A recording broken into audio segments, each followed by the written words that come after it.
செந்தமிழ் சுவையே இங்கு கூடியிருக்கும் அவையே அவையில் இருக்கும் பெருந்தகையே நேரிய பணி செய்ய காத்திருக்கும் கூறிய அறிவு படைத்த எம் இளம் காளையர்களே கண்ணியர்களே உங்கள் அத்தனை பேரையும் வணங்கி முடித்து பேச போகிறேன் தலைப்பை பிடித்து.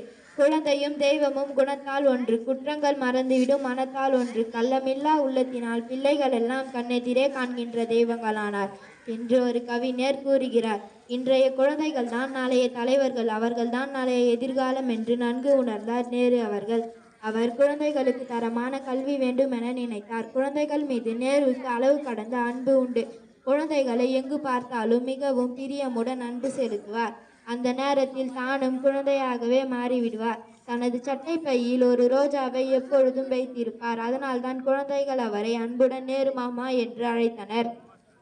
நவம்பர் 14 அன்று இந்தியா முழுவதும் குழந்தைகள் தினம் கொண்டாடப்பட்டு வந்தாலும் ஒருபுறம் குழந்தை தொழிலாளர்களின் எண்ணிக்கை அதிகரித்து கொண்டேதான் இருக்கிறது.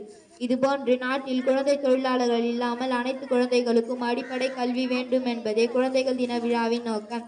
இதுவே இந்தியாவின் வளர்ச்சிக்கும் குழந்தைகளின் வளர்ச்சிக்கும் பாடுபட்ட எங்கள் ரோஜாவின் ராஜாவிற்கு நாம் செய்யும் கைமாறி என்று கூறி வாய்ப்பளித்த அனைவருக்கும் நன்றி கூறி, சாறு இல்லாத பழம் ருசிக்காது, வலி இல்லாத வாழ்க்கை ரசிக்காது, தோல்வி இல்லாத செயல் இனிக்காது, வெற்றி மட்டுமே என்றும் நிலைக்காது, துன்பம் வரும்போது துவளாது, தோல்வியை கண்டு கலங்காது, வெற்றியோ தோல்வியோ எதுவரையினும் கடமையை செய்வோம், வெற்றி கிடைத்தால் அடக்கம் எழட்டும், தோல்வி கிடைத்தால் அனுபவம் பெறட்டும், முடிவில் வணங்குவது என் வழக்கம். வாய்ப்பிற்கு நன்றி, வணக்கம்.